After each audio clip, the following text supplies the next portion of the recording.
All right. Welcome to Not Another Lunch and Learn, where we do this every Wednesday at 12 o'clock. And every week we bring a special guest in that is either a real estate investor or provides a service to real estate investors.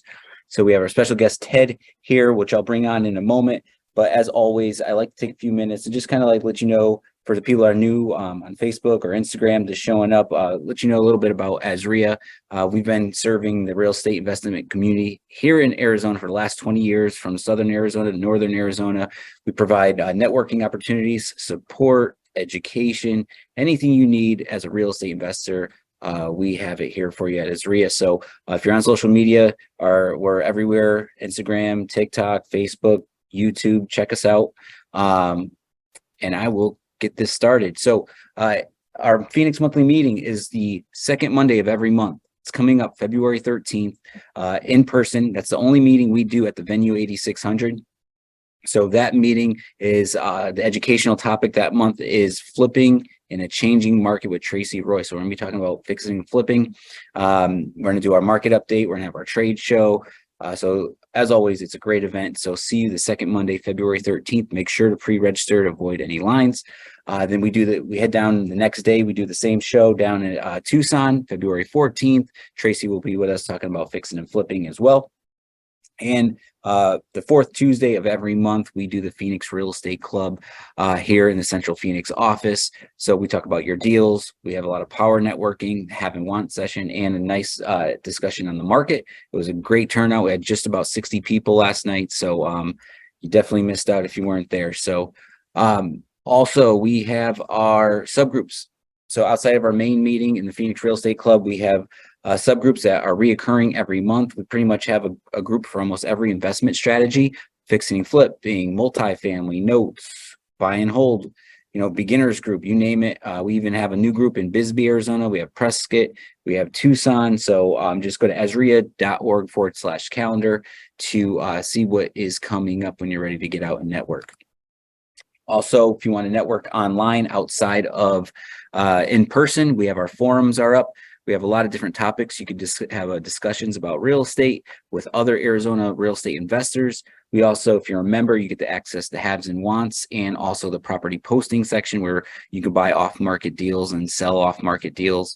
We've already had members doing deals in there the last few months, so definitely check that out. Launchpad group session. If you're still newer to real estate and you're looking for a business plan to kind of gain some traction and some momentum in your business, this is the class to go to. It's this Saturday from 9 to 1:30 here at the Phoenix office. So I know it can be easily to get distracted with all the ways to make money in real estate. Especially online, there's so many savvy things and interesting things that you could buy into. However, we've seen over the years tons of new investors just get overwhelmed and sidetracked and never really take the next step. So we put together the Launchpad group session where I'll host that, and we'll cover these 8 topics and help you get a plan in place so you can get your first deal done. So check that out. $30 for Azreia members, $100 for non-members.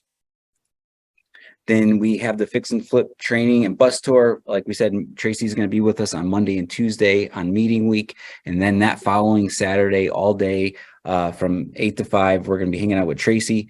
And like I forgot to mention also, Home Depot will be with us on Monday and Tuesday sponsoring this event. They'll be sponsoring this bus tour. So it's really exciting that some of the reps from Atlanta are flying in to be a part of this. So Tracy's going to do the bus tour, host the bus tour. The first half of the day, we're probably going to go see about 4 properties at all different levels, from cosmetic to full, value add renovations. And she's going to walk through it like what she does best, right? She's going to give you the perspective of like a contractor, how they would renovate the property, how much it's going to cost. She's going to give you some tasks to do while we're on the bus and walking through these properties.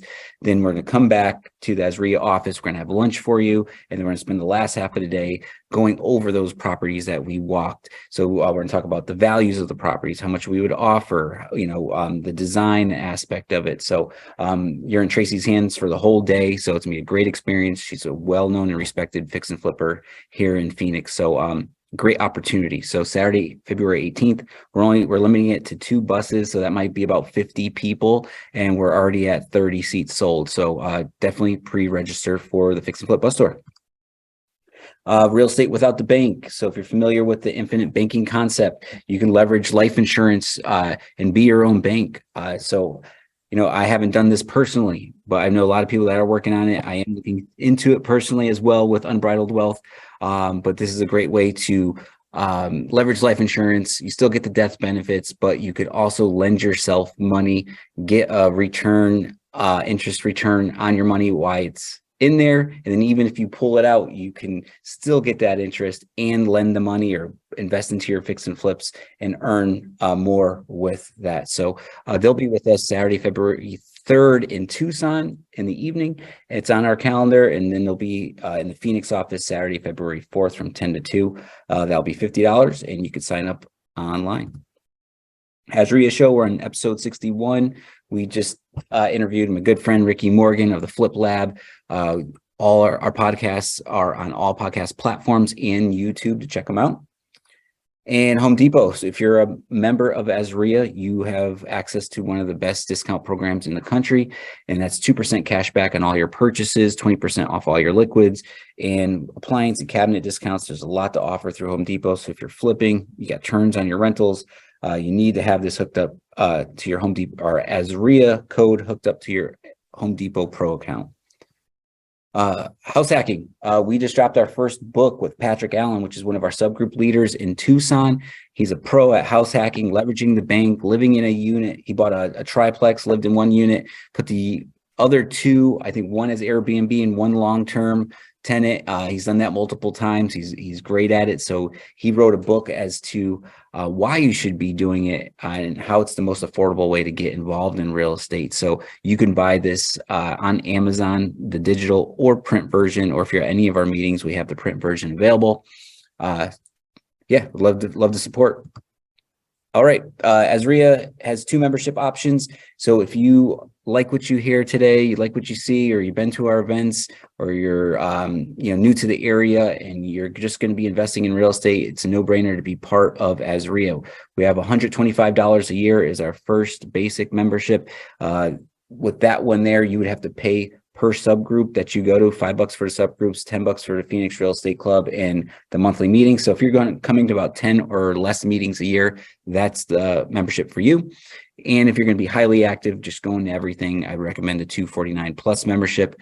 All the events will be free, and both memberships give you access to all discounts and benefits that Azreia has to offer. All right. Thank you for hearing me out on all that information. So now we have Ted here. We're going to be discussing financial literacy and real estate. Financial literacy is very important to us here at Azreia. You may have heard a lot of stats. Ted, you might even go over some of these. I think what Forbes puts it out every year. Definitely. 70% of people don't have like $400 or something in their emergency account. So that's that, I've been in that life at one point, and I know how it feels. And if I can do, and everyone here at Azreia can, show another person how to, break that, that I would just love it. So that's why I want you here today, because I know you're an expert at what you do. So why don't you jump in? Let me take my screen off here. Stop share. So if you have something you'd like to share, please do. Definitely, yeah.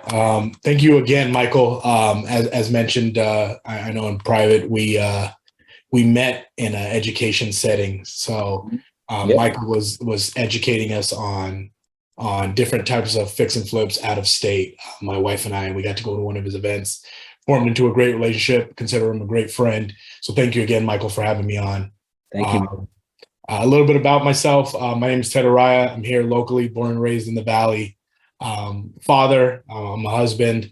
I own a marketing company, franchise marketing here in the Valley.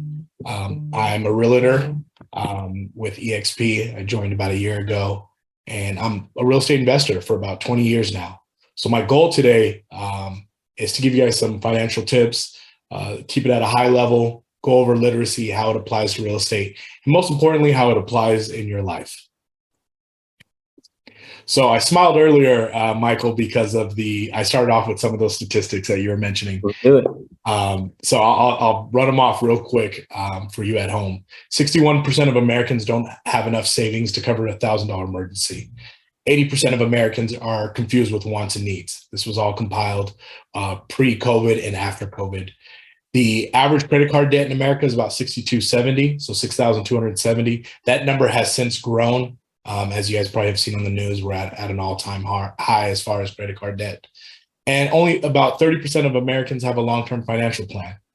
And the final bullet that I feel is of significance is 33% of American adults have zero saved for retirement. So we're all in this about real estate. We're all in this about legacy and providing for our family and our friends. But most importantly, we have to take care of ourselves first. It's the theory of the oxygen tank on an airplane. Something happens, first you have to take a deep breath, and then you pass the oxygen mask over. So some questions to ask yourself, whether you're an investor, a realtor, a loan officer. When times are good, you're making all kinds of money. Where's my money currently going? How am I allocating it? Do I have everything I want? Do I have everything I need? And the reason why I'll touch on this a little bit later is we live in a world where sometimes it's easily construed as a marketing guy, what's a want, what's a need? And, one thing I'll teach my kids and family and friends and whoever's listening is really decipher what's a want and what's a need. It'll save you in the short term and the long term. What am I saving for? Short-term and long-term goals. So a lot of people on this call, real estate heavy. What are the short-term goals? What are the long-term goals? Multiplexes, Airbnb, buy and hold, all those different things, just really breaking it out. Am I around the right people? So we're big proponents of iron sharpens iron and accountability partners. An example would be my wife and I, Michael and I, before a big purchase. I know sometimes it can get personal, but it's also nice to have accountability partners when there's a question. Build that comfort level so there's times when there's times of distress or times of questions. Michael's probably been through things that I haven't been. I've probably been through things Michael hasn't been. And so that's a key takeaway is make sure you have the right people around you. Doesn't necessarily have to be a friend, doesn't have to necessarily be a family member. It could be a business partner, it could be a future business partner. And then the most important bullet is, am I honest with myself, first and foremost? So with financial literacy, there's a lot of self-reflection. The goal is you're not thinking about money day and night. You pick it up, you put it on an automatic system, you work around it, you make your adjustments, but most importantly, you self-reflect. So before I can come to you, Michael, or I can come to anyone on this video or whoever watches this down the road, I have to make sure I'm in a position where I'm adjusting. I've made mistakes. I've made some gains. What works, move forward. Why? It buys you time. You'll hear me harp on time in a little bit, but the time away from worrying about money is time you spend with your family, working on the next deal, researching, enjoying whatever relaxes you. So this is one of my favorite quotes. Money management is more important than making money. So as humans, as Americans, we're conditioned to make money. The goal is to make more of it. And sometimes we need to take a step back and say, hey, am I making enough? Am I just not managing it well? Because the pursuit of the money is one thing, but the lust and the wanting it's another. Some people are just hard workers. They enjoy the hustle of it. They enjoy making the deals, the connections. Great. But a lot of folks we know are thinking, hey, we don't make enough, and that is true for a lot of people in this society. We understand how middle class works and upper echelon works, but you also you do a deep dive, and this goes back to your accountability partner and some of the tricks I'll share with you guys. You have to be real with yourself, and you have to realize, am I managing my funds correctly, my financial assets? So what does money buy? We're always taught in school, undergrad, grad school, street smarts, book smarts. Money buys things. Money buys stuff. Money buys assets. Money buys liabilities. One trick I've heard in real estate is you hold a building, for example. You hold an asset long enough, it becomes a liability. And if you hold a liability long enough, it becomes an asset. So multiplex, for example, over a certain time, you do the upgrades, you pay that thing off. That item that was once a liability, that building now is producing cash flowing assets, and vice versa. To some people, a boat or a luxury item, when they purchase it, in their mind is, hey, this is an asset. But guess what happens? There's timing belts, there's motors, there's parking fees, there's all kinds of different things. So just always kind of have that in the back of your head of like, is it an asset? Is it a liability, short term and also long term? What does money buy? You ask me, I like to start off by telling everybody, for me, and everybody has different goals, money buys me time. And what I mean by that is time allows me the opportunity to do what I want when I want. A lot of times you guys will see it's stuck in a rock and a hard place of, if you don't have enough money, you're working day and night, you don't even enjoy it because you're working, you have bills to pay. If you're up here and you're the CEO, you've got all these deals to make, you've got these flights to make, a lot of those folks don't stop and enjoy their money. There's that fine line in between of saying, okay, if I sacrifice, if I have some discipline here, I don't need all these items, I don't have to work as much. And for those that are striving for it all, they'll stop and smell the roses, like we call it. And so money allows you time, which is more valuable depending on the person, obviously, to each his own, but it allows you the opportunity to go give, to donate your time, to donate your energy. Investment goals, doing the research. So now you have the time to do the investment behind those deals that now you're working smarter, not harder. And ultimately memories. You start thinking about, okay, at what point does accumulating items really take away not only from my real estate dealings or my personal goals, ultimately my memories. So now because I bought this big screen TV, I can't take that weekend camping trip with friends because whether you know it or not, that TV is kind of weighing you down. You just bought it, you spent, TVs are a little bit cheaper now, but some of the high-end ones kind of still will weigh you down. But the takeaway from this portion that I really wanted to share was money buys time. And if we wrap our heads around it, that time could ultimately be used not only for loved ones, but also for researching the real estate deals that we all aspire for. Key budget terms. If you're going to walk away with anything, please hang on to these. Opportunity cost. This can be applied in many things. The key definition is the loss of potential gain from other alternatives when one alternative is chosen. So an example is you're in an opportunity cost right now. A lot of you guys could be working out, at your desks working, out on site looking at deals, but you're here spending time with us. And so the opportunity cost is, hey, I want to learn, see if I can take some things away from this presentation, network with Michael, talk with Ted, over a million different other things you could be doing. The next one is delayed gratification. So delayed gratification is similar to opportunity cost in the essence of there's a trade-off, but most importantly, in this essence, you're trading off time.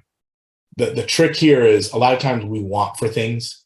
So if it's the latest car, the latest pair of shoes, the latest jacket, ask yourself, in 2 weeks, will I be happy? In 3 weeks, will I be happy? Can this item wait? Yes, it's true. I could die tomorrow. But what if you don't? So you have to kind of look at that. You have to really condition yourself. People aren't dumb. People aren't lazy. A lot of times deals present themselves, and what happens? They're not in a position to capitalize, whether it's credit, whether it's cash. I learned a lot from Michael, and I continue to learn from him in different instances, and the people around him, and the people around me. Delayed gratification will get you further along in many cases. The next thing is societal pressures. A lot of you folks are on Facebook, Instagram right now. We're all on there. As you know, Instagram, for example, it's a story, 10 to 15 second clip of our highlights, myself included. We don't show the failures. We don't show the discussions, the stress, the arguments.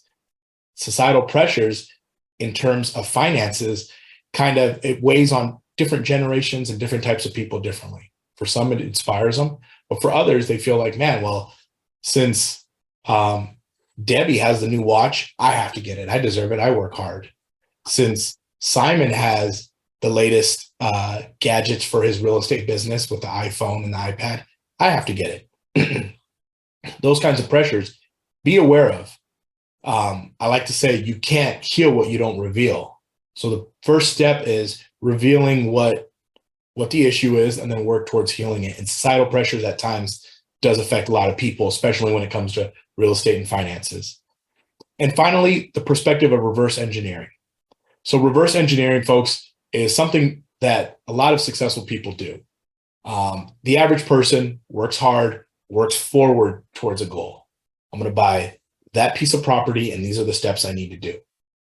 What some of the elite have done over the years, and statistics have showed is like 92% effective, is they reverse engineer their goals. So you picture yourself, Simon, in that building, or Michael, we picture ourselves in that multiplex property. And we say, okay, this is what it looks like. This is what it's cash flowing. How did we get here? We work backwards. Okay, this is what the deal looked like. These were the sacrifices we made. These were the loan officers. These were the hard money lending folks we had to talk to.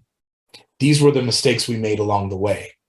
And so I would say not only try it in your personal financial world, do it in your personal lives with your relationships, your kids, your loved ones, your partners.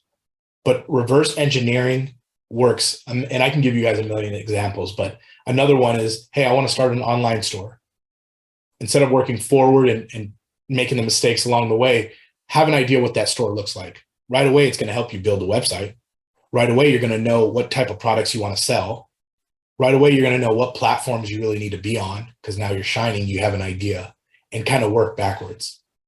Something that'll help you also in finance. It'll help you in your physical life, your spiritual life, your personal life. That's a good one. Thank you. Thank you. And strategies. So there's a million strategies out there, guys. You know, there's a million different strategies. Like a good book or a movie, there are bits and pieces to take from each. I'll give you guys some that have worked for me and have worked for clients in marketing and clients in real estate for me. So number one, pay yourself first. What I mean by that is whether you're on a W-2, you're being 1099, you're an investor, when you're setting yourself up to pay all your monthly expenses, make sure there's a line item in there that says, I'm going to give myself X amount. Because a lot of times the difference between a savvy investor, financially secure person is they're not any more special than the next person, but what they do is they make sure they pay themselves first. They save before they spend.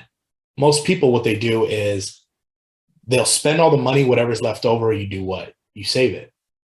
So make sure you put a line item in there. It'll be challenging at first. I'll put my info out there. I'll help you guys if you guys need it, but you'll be surprised how far you'll get by this amount of money, whether it's hundreds, whether it's thousands, is going straight to my pocket. And So like, if I could jump in, like being a business, I don't know if this is the right track, but like as a business owner, what took me a while to see, so when you work for someone in your W-2, you get that check, you get that net check. And it's like everything was taken care of for you. Right. Insurance, health insurance, whatever it is, taxes, everything's paid. And then you get your leftover. Whereas I think as a business owner, if anyone on here is trying to go that route, you get the option of paying the government last. Right. You know what I mean? So you get that luxury. So you do get to pay yourself first. That the goal is to pay yourself first, right? Right. I love that. And the freedom of it. Great point, Michael. And the freedom of it, to expand on that, is it's so easy that we forget to do it. Because guess what happens? The money comes in, then we go back to going back a few slides, wants and needs becomes the disconnect. Now you're sitting with a check, whatever the amount is, no matter what your lifestyle is, you didn't have the discipline. That's the buzzword. You didn't have the discipline to pay yourself first. And why does that matter for those that are listening is life happens. It's one thing to expect a car issue or AC issue. What about all the unexpected costs? It happens to all of us. We've all been through it. Everybody, I'm sure, could tell a story.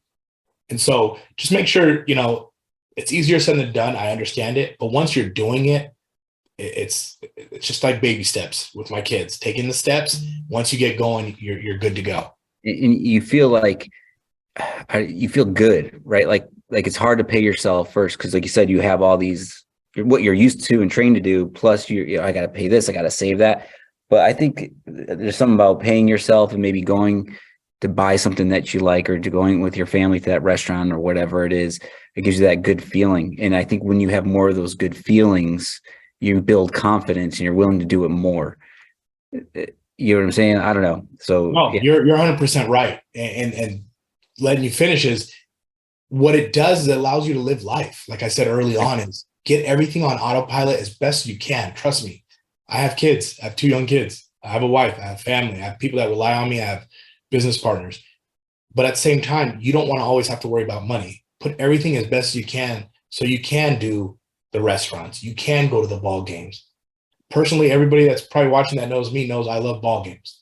My wife loves to go out to eat. We love to enjoy life. And there's a lot of things behind the scene where we sacrifice. So there's sacrifices where people get in trouble. And that brings me to one of my next strategies is you got to pick one vice. By vice, I mean one spending thing you like to splurge for category. For example, some people like to collect cars. Some people like to eat out. Some people like ball games. Some people like the big home. Some people want to travel the world. Where people get hung up, it's not that you can't do everything in moderation. This social media and life will tell you do it all. And it's not feasible because the folks that can do it don't do it. They're out in the hills, but they probably don't eat out as much. Media will portray a few celebrities doing it all. But to be honest, wealthy folks don't do 50 different things. They might not own the big house. They own multiple condos. They do not spend earned income. They utilize investment income. So you'll see a lot of their money go into products that bring them back money. That's where their money's going, to things that'll give them a return on their investment. The initial investment sitting in that asset. So whether the market's up or down, they have the discipline to tuck their money away, income producing products, and sit back. And like I said, let me be completely clear for anybody watching. It's not that you can't go to ball games, eat out, travel the world, invest in stuff. Just know your limitations. Understand your budget. You have to look in the mirror. You have to say, can I afford these items? Because next thing you know, you're sitting in a huge mansion and you're saying, wow, I can't do some of the things I used to, the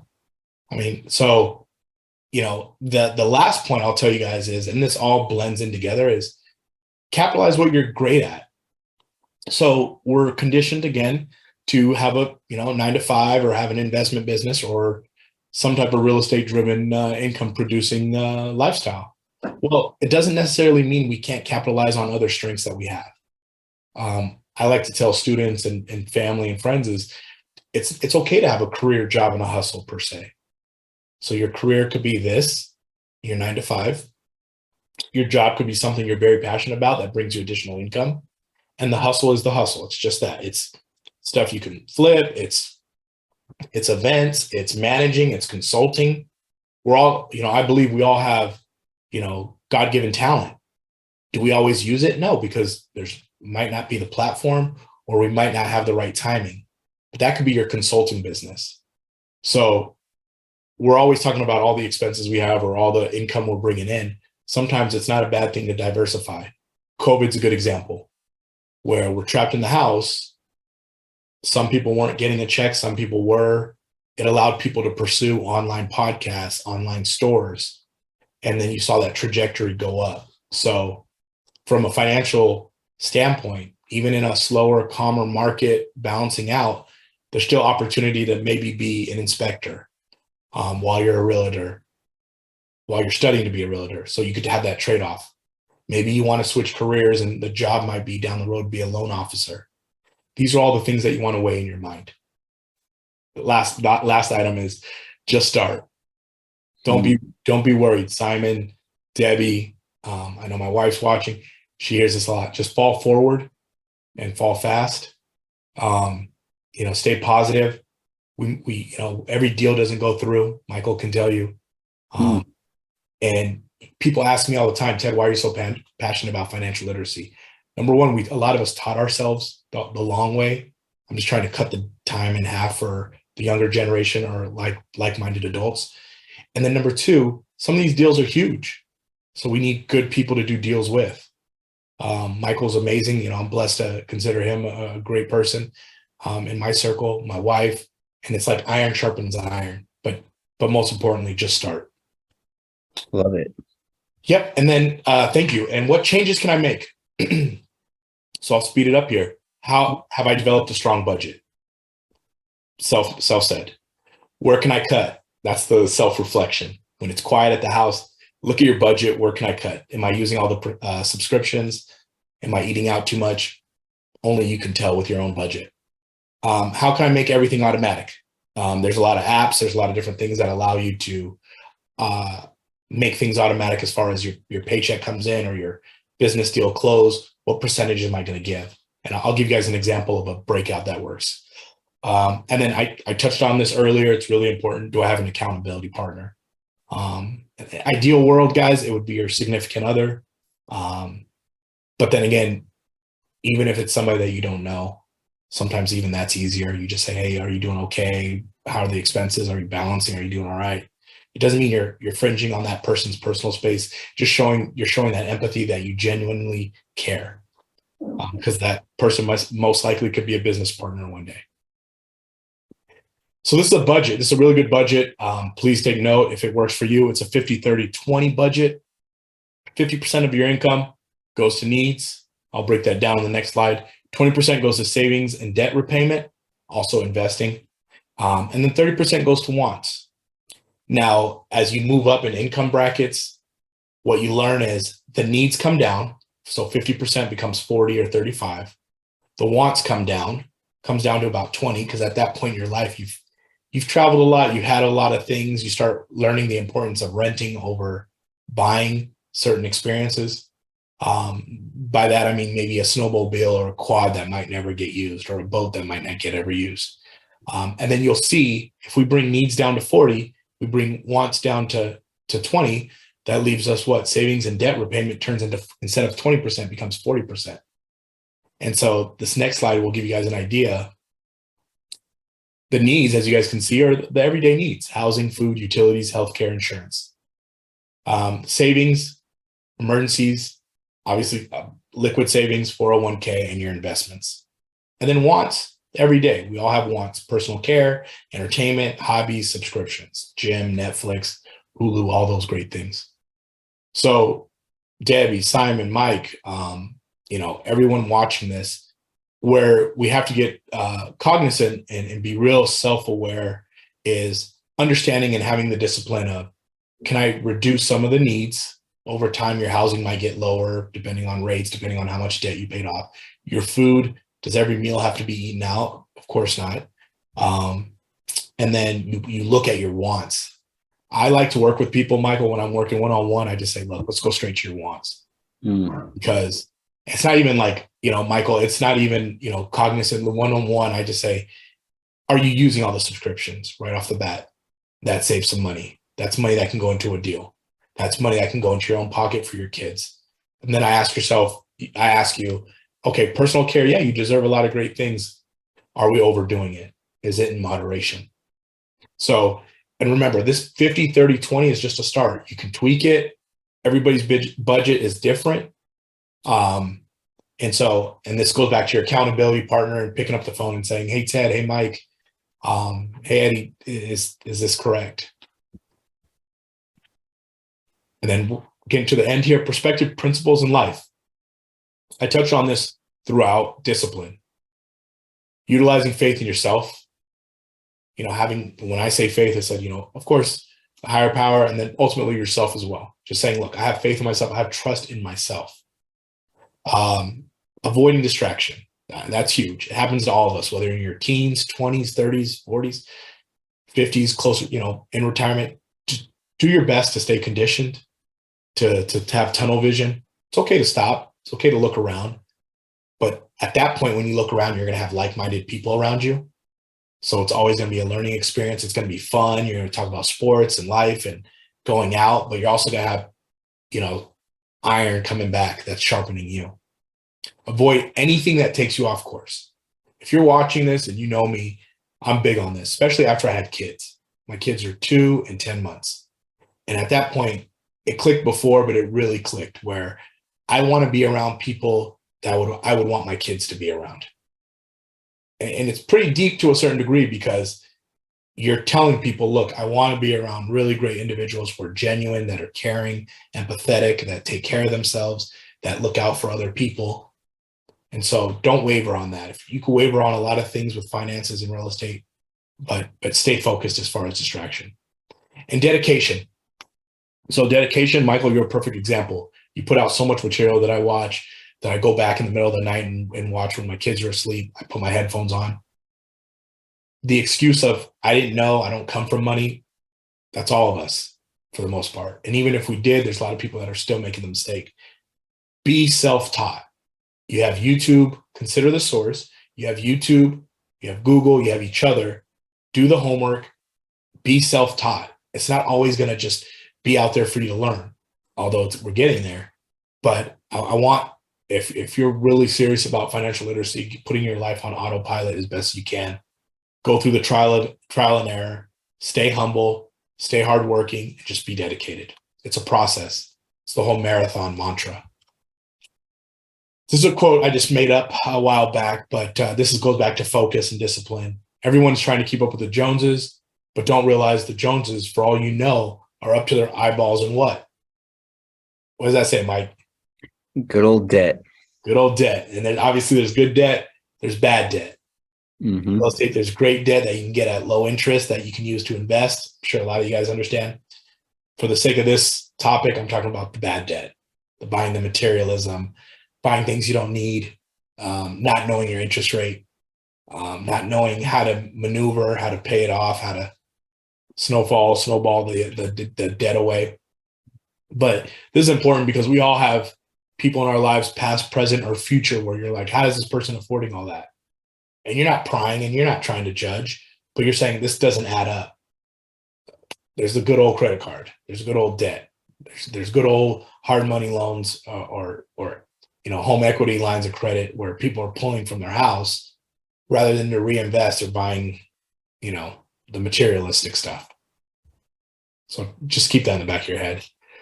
And finally, quotes to live by. You work hard, your money should work harder. Prioritize your vices that I mentioned, your eating out, your sports games, the big house, the traveling, the car collection. And when I don't show this presentation, I ask people all the time, what's your best business partner? Who is it? And they're like, family, friend, my wife. It's your own money. Mm-hmm. So always remember that it's your own money. It takes money to make money to a certain degree, but most importantly, it takes discipline, focus, and desire to get to where you want to be. Love it. This was the career job hustle I mentioned, just some simple tests, time versus asset. Try to determine how many hours or how many deals you have to do to purchase that asset. That'll change your perspective. Cash versus the asset. If you have the asset in your hand, the boat, Michael, and a stack of the cash, and I give you, you compare it. Are you going to take the cash or the boat? If you still want the boat, then definitely buy it. You deserve it. Rent or own. I give you guys the mantra of boats, quads, all those different things. Be careful. Sometimes, if you're going to give me a boat, I'm going to sell it. You're going to sell it. You're a hustler, man. You're a professional hustler. And that's right. I've been stuck, Michael. These are some mistakes I made where I've looked at things and I was so close to buying them. And then I'm like, how often am I going to go to that property? Is it going to bring me cash? Or the boat, from a time perspective, I'll keep it short. During COVID, I was like, I have a child on the way. I'm like, I want a boat. Mike, what do I know about a boat? Nothing. Floats. I could see myself out with you guys and my family, but I would only take it out so many times, I bet. So I did my homework, realized all the costs, realized I wouldn't really use it. That's an item you rent. Mm-hmm. And the final thing, from a real estate standpoint, when we talk about making sure we have our credit in order, making sure we have our lenders, make sure we have our, different pathways to one deal squared away, we have to have motivation. So for some of us, it's a deceased loved one, our kids, our, many different things, our animals, whatever really drives us to motivate us. But stop and think when you're going through your budget tonight, tomorrow, whenever you watch this, your motivation also is your potential. How many real estate deals can I do? How much money can I put away for my kids' education? How many sacrifices can I make over here to live the lifestyle I want to live over there? So keep that in your forethought of my potential is my motivation. And this is just a chart, guys. People always ask about debt. If it's less than 4%, invest. That debt's 4 to 7%. It's really up to you, depending on the market. Can you get that money back? Maybe you pay off the debt. Maybe you're invested. And if that debt's greater than 7%, and we're talking credit card and material type items, pay the debt off. These are just 10 budgeting tips. I'll make sure I send over to you, Mike. You can put it out there. Sure. Yeah, I'll let everybody look at this real quick. Be organized is the key one. Stay humble, understanding needs and wants. These are all the items we went over. And then, ultimately, these are the questions to ask yourself, what we went over. Reverse engineer your goals, whether it's in finance, real estate, personal life. physical life, spiritual life, whatever. Just reverse engineer your goals, see how far that'll take you. What do I need to do? So you watch this presentation, you watch the re-recording. I sent it to my friends and family. What's the first step I need to take? Let me break down my budget. And then finally, wants and needs. That's huge. We've talked about that enough. What's my lifestyle? Am I going to be on a farm in the Midwest? Am I going to be in the middle of Manhattan? Am I going to be Dominican Republic? Am I going to be in Canada? What's the lifestyle I personally see for myself? And how much do I need to put away? These are just some apps that are really important. The most important one on there, I'll be honest, is Credit Karma. Know your credit. There's been so many times you go to do a deal and people don't know their credit score, whether it's on the lending side, whether it's trying to close on a residential deal or a commercial deal. So stay on top of that. These are just some investment put it on autopilot, like I mentioned, type apps. We'll make sure we share. And it's personal. So financial freedom is personal. So I understand that. Surround yourself with great people. It's very important. Make it a part of your day. This is huge. These are some of the items I mentioned. I don't want you to be thinking about money day and night, maybe once a week, but daily get a group chat going, share articles. Oh, did you know this, Mike? Did you know this deal? Did you know Metro Center is doing this? Get that going. And so that's my information. Michael, I can't thank you enough for having me. And I'm here to answer any questions that anyone has. Otherwise, that's my info, and feel free to reach out. Love it, man. No, yeah, if you're on Facebook, Instagram, feel free to drop in a question online. No, you hit so many great points, man. I mean, through the whole process, I remember being broke, bad credit, no money, driving to work every day, and everything. I mean, I wish I had a presentation like this I could just watch at the time. It would have made things a lot easier, but you kind of just, by the process of wanting more, wanting better in your life and being curious as to what's out there and picking up books and watching videos, like you said, you start to go through that cycle, man. So you brought me back on a lot of memories. So it was pretty cool, man. I appreciate it, man. Yeah, two quick things. I mean, it's brick by brick, guys. Yeah. We're watching this. Sure. You go brick by brick. Next thing you know, you turn around, there's a whole wall. And the other thing is, a smart person learns from their own mistakes, but a sharp person learns from others. And so there's people always making mistakes that you can, I say this genuinely, you can help, but also learn from. So don't be, you don't have to be the first in the door. You don't have to make the mistake. A lot of times you can learn from people that are already winning and those that are trying to win. And then you could be that go-between that helps them. And even like those friends and family members, it's not like don't love them anymore. You don't have to, not that you don't have to hang out with them anymore. Just, maybe spend less time with them, or if they're not feeding you properly with the right information, the right attitude, or discouraging you, right? You might have to separate yourself and be around those people that want to see you win and do better. Definitely. It's tricky. I'm a big proponent of energy. Like you said, Michael, for me, it's energy. If the energy isn't right, always, I'll teach my kids and I'll share this with whoever wants to learn, but you got to consider the audience. So if you're just like we're doing here, is if the audience is more like, let's just talk football and beer, cool. I like to relax. I love sports. Yeah. And then when you get around the other audience, that's like, hey, feed me some knowledge. We're eager to learn. And then you're able to share, and what better than experiences? Mike, you and I, I'm sure, have gone through things that were great, and then we've made mistakes that have gotten us to where we are, but most importantly, where we want to be. Yeah, because like a lot of the things on here, still a lot of things you made me think about. I took a couple notes here, so there's levels to this, right? Like it took me years to kind of go through all these motions accidentally that you were able to put together in 20 minutes, right? So and it's hard. I see when new people come to Azreia, you do see the highlight reel, like you said, online, and it's like, I just want to get there now, or I got to pay my mortgage next month. Like I need wholesaling just to kind of cut that check. But if you don't have this basic fundamental stuff, let's say you do close that wholesale deal, you're going to lose it. Right. You're going to spend it wrong. Been there. I was on the IRS tax plan for a little while. So yeah, like So when I think levels, I think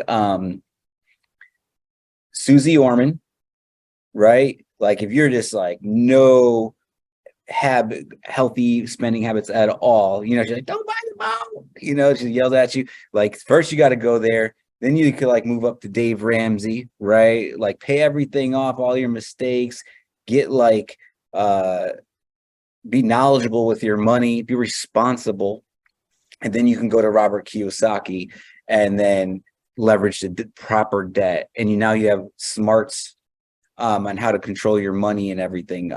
So I always get a little not frustrated, but like when you're online and you see all the gurus just kind of like, screw Dave Ramsey, Dave Ramsey, he's teaching you wrong. Like, nah, man, that's marketing 101. He's just talking to an audience that needs those that help, right? And once they get that help from Dave Ramsey, they'll have the knowledge to be that real estate investor. So wherever you're at on that level, just be patient, like Ted said. It'll come.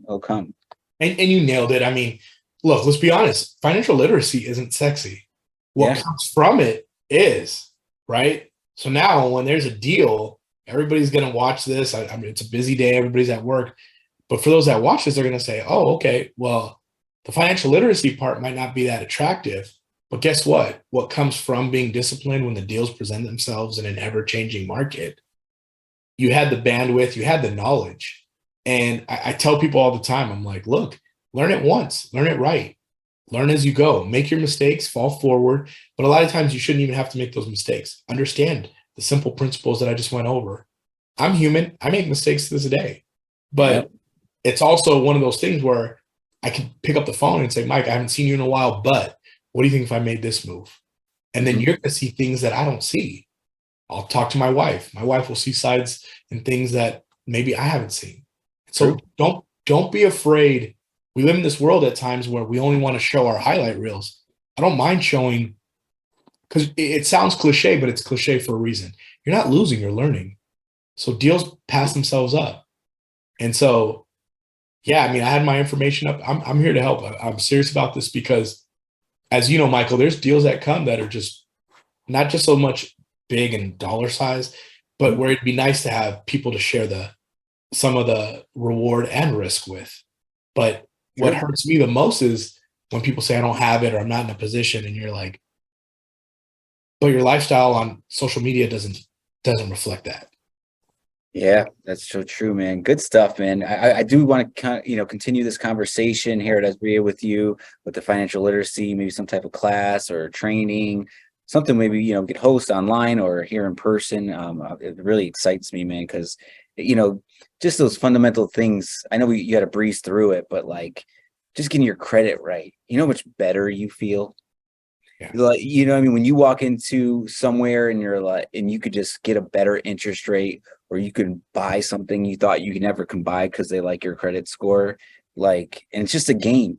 The credit score is a game, just like life is a game. Real estate's a game. Like, if you just got to know the rules, pick a set of rules, learn them the best you can, and play them. And credit changed a lot for me, man. And how people treat you. You walk into a place, now you're the prize. The offers that come, no one told us this. It goes back to the whole thing of no one taught us this when we were young. So, if I could leave you guys with anything, is lawyers, doctors, no one is free from this. Whatever education you have, a lot of people it's not that they're uneducated or the streets didn't teach them. It's just they were never exposed to it. So once they learn, for example, your credit score goes up quite a bit when you have a little bit of debt showing rather than having everything paid off. These little tricks that you learn over time that are really simple to some of us, but some people will never understand or never be exposed to. And so, I'd love to, Michael. I mean, I'd love to come down there. I'd love to help you guys out and help other people. Because as I teach, I learn. So we're all in this together. Love it, man. All right. So this is recorded. It'll be replayed on Instagram and Facebook. I want to thank everyone for coming. Everyone's watching the replay. We'll be here every Wednesday, 12 o'clock with a real estate topic. So once again, Ted, man, thanks for being here. I look forward to seeing you soon, and have a great day, man. Thank you. Thank you all for tuning in. Thank you, everybody. Appreciate it.